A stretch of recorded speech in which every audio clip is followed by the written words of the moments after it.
आज का पाठ आमोस नबी का ग्रंथ अध्याय 5 वाक्य संख्या 14 से 15, 21 से 24 तक। बुराई की नहीं बल्कि भलाई की खोज में लगे रहो, इस प्रकार तुम्हें जीवन प्राप्त होगा और विश्वमंडल का प्रभु ईश्वर तुम्हारे साथ होगा, जैसा कि तुम उसके विषय में कहते हो।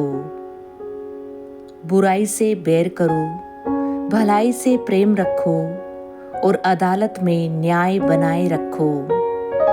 तब हो सकता है कि विश्वमंडल का प्रभु ईश्वर यूसुफ के बचे हुए लोगों पर दया करे। मैं तुम्हारे पर्वों से बैर और घृणा करता हूँ। तुम्हारे धार्मिक समारोह मुझे नहीं सुहाते। मैं तुम्हारे होम और नैवेद्य स्वीकार नहीं करता और तुम्हारे द्वारा चढ़ाए हुए मोटे पशुओं के शांति बलिदानों की ओर नहीं देखता। अपने गीतों का कोलाहल मुझसे दूर करो। मैं तुम्हारी सारंगियों की आवाज सुनना नहीं चाहता।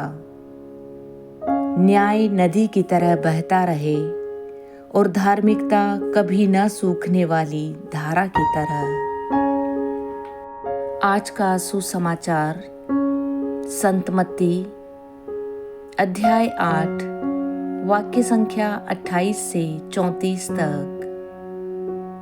जब ईसा समुद्र के उस पार गदरेनियों के प्रदेश पहुंचे तो 2 अबदूतग्रस्त मनुष्य मकबरों से निकलकर उनके पास आए। वे इतने उग्र थे कि रास्ते से कोई भी आ जा नहीं सकता था। वे चिल्ला उठे, ईश्वर के पुत्र, हमसे आपको क्या आप यहाँ समय से पहले हमें सताने आए हैं? वहाँ कुछ दूरी पर सुअरों का एक बड़ा झुंड चर रहा था।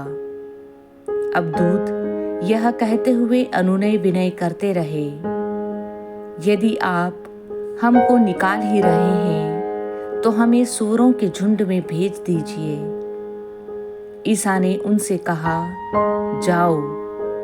तब अबदूत उन मनुष्यों में से निकलकर सूअरों में जा घुसे और सारा झुंड तेजी से ढाल पर से समुद्र में कूद पड़ा और पानी में डूबकर मर गया।